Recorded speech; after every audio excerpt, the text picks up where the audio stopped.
بطور خاص ملاحظہ فرمائیں کہ اب جان رہے اب جان.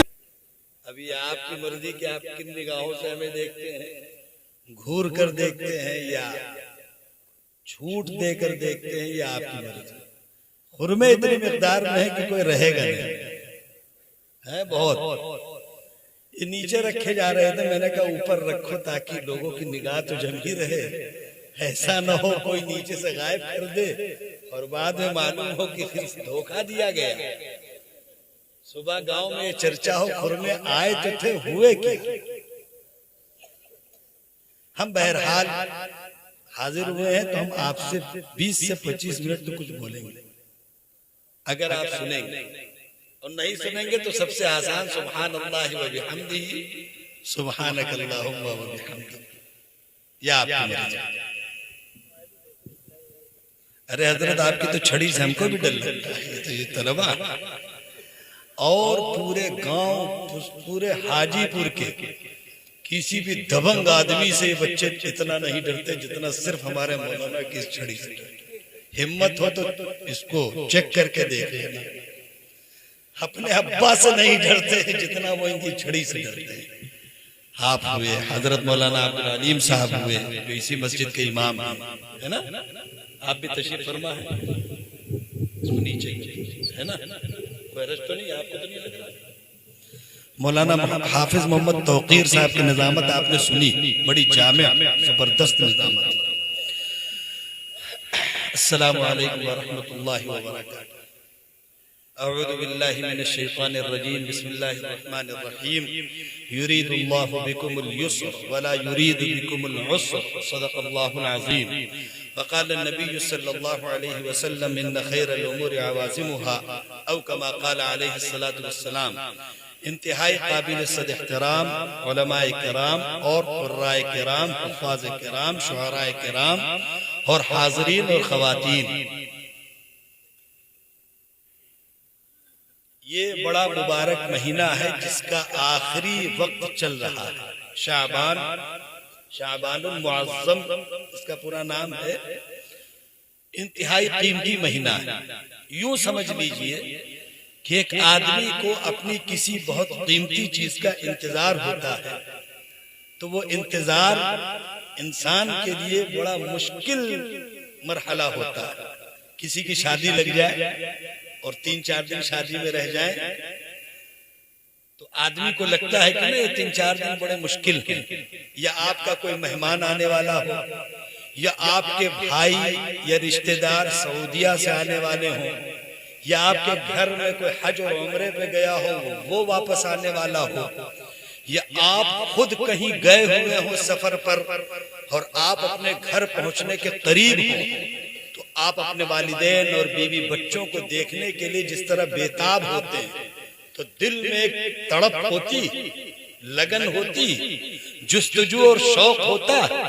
بس رمضان المبارک کا شوق اسی طرح ان ایام میں ہونا چاہیے. یہ جو وقت ہے بڑا قیمتی وقت ہے، یہ ہمارے ضائع کرنے کا وقت نہیں ہے. دیکھیے ہم مسلمان ہیں اور دنیا میں جتنے بھی انسان ہیں یہ 2 حالتوں میں جی رہے ہیں. جتنے بھی انسان ہیں وہ اللہ کو مانے یا نہ مانے 2 حالتوں میں جی رہے ہیں. اور دنیا میں جتنی بھی چیزیں ہیں یہ 2 ہی حالتوں میں پائی جاتی ہیں. بہت آسان ترین جملوں میں آپ سے عرض کروں، دنیا میں جتنے انسان ہیں ان کی 2 حالتیں ہیں، اور جتنے انسان جی رہے ہیں یہ 2 حالتوں کا سامنا کر رہے ہیں. اور اللہ نے اپنے بندوں کی 2 ہی حالتیں بیان کی. کل ملا کر یہ 6 باتیں ہیں. ان کو آسانی سے سمجھ لیجئے اور اسی پر میں اپنی بات مکمل کر دوں گا. بچوں تھوڑا سا صبر کر لو، بیٹھ جاؤ. بیٹا بیٹھ، اس کو بھجوا دیجئے. بچی چھوٹی سی، اس کو گھر بیٹھ، چھوٹی بیچاری دادا کے پاس جائے گی. ہاں بہت اچھے، دادا کے پاس جائے گی. اب بچہ بیٹھ جاؤ. تو میں نے آپ سے عرض کیا کہ دنیا میں جتنے انسان ہیں 2 حالتوں میں جی رہے ہیں، اور دنیا میں جتنی چیزیں ہیں یہ دو حالتوں میں پائی جاتی ہیں، اور اللہ رب العزت نے اپنے بندوں کی دو ہی حالتیں بیان کی، اور اللہ رب العزت نے اپنے وعدے بھی دو حالتوں میں ہی بیان کیے ہیں، اور یہ سب قرآن پاک میں کھلی ہوئی لکھی ہوئی باتیں ہیں۔ ہم آپ کو 6 کے بجائے 8 باتیں ہو گئی، اب اس سے آگے نہیں جاؤں گا ورنہ 2 کر کے خدا بہتر جانے کہاں پہنچے، میں زیادہ تفصیل میں نہیں جاؤں گا، لیکن میں یہ مانتا ہوں کہ اگر اس گاؤں کا نام حاجی پور کسی نے رکھا ہے تو بہت سوچ سمجھ کر رکھا ہوگا۔ یہاں حاجی سب ہیں یا نہیں مجھے نہیں معلوم، لیکن میری دعا ہے کہ اللہ آپ سب کو حج کرے تاکہ آپ واقعی حاجی پور کے اسم با مسمى۔ لیکن ایک بات مانوں گا کہ آپ ولی ضرور ہیں، بزرگ ضرور ہیں۔ اندھیرا ہو گیا تھا، اچھا موقع تھا منہ چھپا کے بھاگ جانے کا، اور صبح حافظ شمشاد اور حافظ تبریز پر چڑھ دوڑنے کا کہ ہم تو نیت کر کے آئے تھے 2 بجے 4 بجے تک سنتے، تمہارا نظام نہیں اچھا تھا، حالانکہ خود جگاڑ میں تھے، اندھیرا ہو تو ہم بھاگے، لیکن آپ گئے نہیں۔ یہ آپ کی خوبی ہے اور میں تعریف کروں گا آپ کی۔ حضرت قاری محمد شرافت صاحب دامت برکاتہم، اللہ نے آپ کو بہت کم عمری میں جو شہرت اور ترقی دی ہے، اللہ اس کو مزید عطا فرمائے۔ ان کے جیسا مخلص اور نیک اتنی کم عمری میں اتنے ترقی کے بعد بھی جو خاکساری ہے، رسول اللہ نے جو باتیں کہی ہیں وہ معمولی نہیں ہیں۔ من تواضع للہ رفعہ اللہ، جو عزتوں کی ترقی پر چڑھتا چلا جائے اور پھر بھی اپنے آپ کو چھوٹا سمجھتا رہے تو اللہ اس کے عزت میں اضافہ ہی فرماتے ہیں۔ یہ کوئی معمولی بات نہیں ہے، اور آپ ان کے اخلاق سے واقف ہیں۔ ہم آج ان کے اخلاق کے تو ہمیشہ سے معترف ہیں، لیکن آج ہم قاری شرافت صاحب کی ولایت کے بھی قائل ہیں کہ اندھیرے میں بھی انہوں نے آپ کو روکے رکھا۔ یہ کوئی معمولی بات نہیں ہے بڑی ہمت کی بات، ورنہ عام طور سے معمولی شہرت رکھنے والے لوگ اتنے دماغ خراب ہوتے ہیں ان کے کہ وہ پورا نظام بگاڑ کے چلے جاتے ہیں۔ چاہتے قاری صاحب، مجھ سے بھی کہا گیا کہ آپ چلے میں اٹھ کر رات بھر نہ جاتا، کیونکہ مجھے حافظ شمشاد صاحب سے، حافظ تبریز صاحب سے بے پناہ محبت، اور بچپن سے میرے پاس رہے، ہم ان کو بہت مانتے ہیں، اور آج آنے کے لیے انہوں نے جناب مولانا محمد شرافت صاحب جو ان کے پھوپھی زاد بھائی، ان کے ذریعے طے کیا تھا۔ ان کے خسر محترم کے لیے دعا کریے، وہ کسی حادثے کا شکار ہو گئے، وہ نہیں آتے، ہمارے ساتھ آنے کو وہ بہت بے قرار تھے۔ اس کی گواہی تو مولانا سلمان صاحب بھی دیں گے، قاری شرافت صاحب بھی دیں گے۔ دعا کریے کہ اللہ ان کے مسئلے کو آسان کرے۔ تو میں قاری شرافت صاحب کی ولایت کا بھی قائل ہوں آج، ویسے تو میں ان کے اخلاق کا قائل ہوں، لیکن کہ بھائی اندھیرے میں بھی آپ کو روکے رکھا، کوئی نہ کوئی کشش تو ہوگی۔ اور ان سب سے بڑھ کر میں آپ کی ہمت کا قائل ہوں۔ میں نے بہت اجلاس دیکھے، تھوڑا سا بھی اندھیرا ہو جاتا ہے تو بے ترتیبی اپنی انتہا کو پہنچتی، مجمع خالی ہو جاتا ہے، بھرے بھرے پنڈال خالی ہو جاتے ہیں، لیکن آپ نہیں گئے۔ اللہ آپ کی اس ہمت کو باقی رکھے، اور جس طرح آج اندھیرے میں آپ دین کی خاطر ڈٹے رہے، اللہ آپ کی اندھیری قبروں کو اپنے نور سے منور فرما دے، یہ ہماری دعا ہے۔ تو میں آپ سے عرض کر رہا تھا، میری چند باتیں انہیں سمجھیے گا، اور پوری کھلی ہوئی بات، یہ بات میں آپ سے، بوڑھوں سے، جوانوں سے، بچوں سے اور اپنی بہنوں سے سب سے ایک ہی بات کہہ رہا ہوں۔ وقت نہیں ہے کہ الگ الگ نوعیت پر بات کرتا، بہنیں بھی سمجھیں کہ جو بات میں کہہ رہا یہ ان کے لیے ہے، جوان بھی سمجھیں ان کے لیے ہے، بوڑھے بھی سمجھیں ان کے لیے ہے۔ میں نے آپ سے بات کہی جو ترتیب سے ہے کہ اس دنیا میں 2 طرح کے انسان پائے جاتے ہیں، اور کوئی میں نئی اچنبھے والی بات نہیں بتاؤں گا، وہ باتیں بتاؤں گا جو آپ کو معلوم۔ دنیا میں 2 طرح کے انسان ہیں، ایک اچھے اور ایک برے، سیدھی سی بات، کوئی تیسری نوعیت نہیں، یا اچھے ہیں یا برے ہیں۔ اب ان 2 اچھے لوگوں کی 2 حالتیں ہیں، خیر اور شر، خیر اور شر۔ اب خیر کی طرف اگر جائیں گے تو اس کی تفصیلات میں بہت چیزیں ہیں. مثلا اللہ رب العزت نے خیر کے نام پر، بھلائی کے نام پر آپ کو سر کے بال سے پیر کی کھال تک وہ نعمتیں دی ہیں جو آپ کے اماں ابا بھی آپ کو نہیں دے سکتے تھے. اگر کسی انسان کے گھر میں، کسی ماں باپ کے گھر میں کوئی بچہ کالے رنگ کا پیدا ہو جائے، ماں باپ تو چھوڑیے، پورا گاؤں مل کر اس کا رنگ گورا نہیں کر سکتا. اگر کسی ماں باپ کے گھر کسی بچے کی پیدائش اس حالت میں ہو کہ اس کے ہاتھ نہ ہو، اس کے پیر نہ ہو، اس کی آنکھ نہ ہو، اس کی ناک نہ ہو، اس کے منہ نہ ہو، تو دنیا میں ماں باپ مل کر بھی اس کو وہ چیزیں نہیں دے سکتے. خیر کی وہ چیزیں جو اللہ نے آپ کو دی ہیں. اسی لیے تو کہا جاتا ہے کہ آپ اللہ رب العزت کا شکر ادا کریے. اب ہم پوچھتے ہیں کہ کن نعمتوں پہ شکر ادا کریں؟ وہ چیز بتائیے جو اللہ کے شکر کی نہیں ہے. سر کے بال اگر اگ رہے ہیں اور آپ شاندار صبح سویرے اٹھ کر تیل چپڑ کر اور کنگھے مار کر شاندار مان نکال کر نکل رہے ہیں، ان گنجوں سے پوچھئے جو لاکھوں روپے بال اگانے میں خرچ کر رہے ہیں. معمولی نعمتیں ہیں یہ. آپ ان کی اہمیت کو سمجھتے ہیں؟ آپ پھر سر کے بال سے لے کر پیر کی کھال تک کسی نعمت پہ چلے جائیے. آپ نے پیسے خرچ کیے، انتظام کیے، فکر کی، کوشش کی، لیکن آپ اس کے باوجود آج ناکام ہوئے تھوڑی دیر کے لیے. آپ نے جنریٹر کا انتظام کیا، تیل کا انتظام کیا، لائٹ کا انتظام کیا، لیکن اس کے باوجود آپ تھوڑی دیر کے لیے ناکام ہوئے. جنریٹر نے ساتھ نہیں دیا، اندھیرا ہو گیا. اس اللہ رب العزت کے احسان پر قربان جائیے جس نے ان آنکھوں میں وہ روشنی دی کہ جب آپ کا دل کرے کھول کے دیکھ لیجئے، جب آپ کا دل کرے بند کر لیجئے. ان آنکھوں کی روشنی آپ کو کون دے رہا؟ ان آنکھوں میں نور اور روشنی کون پیدا کر رہا؟ اگر اللہ کا احسان نہیں ہے، اس کا انعام نہیں ہے، اس کا کرم نہیں ہے، اس کا فضل نہیں ہے، تو آپ بتائیے کس گاؤں کا پردھان آنکھوں میں روشنی دیتا؟ کس علاقے کا سبھاسد اور کس علاقے کا ودھائک اور سانسد اور منتری اور کس علاقے کا صدر آنکھوں میں روشنی دیتا؟ غریب ہو یا امیر ہو، ممکن ہے حاجی پور میں ایسے لوگ بھی ہوں، ممکن ہے. میں ایک مثال دے رہا کہ شاید اس کے گھر کھانا روزانہ نہ پک پاتا ہو، شاید. میں تانے کے طور پر نہیں کہہ رہا.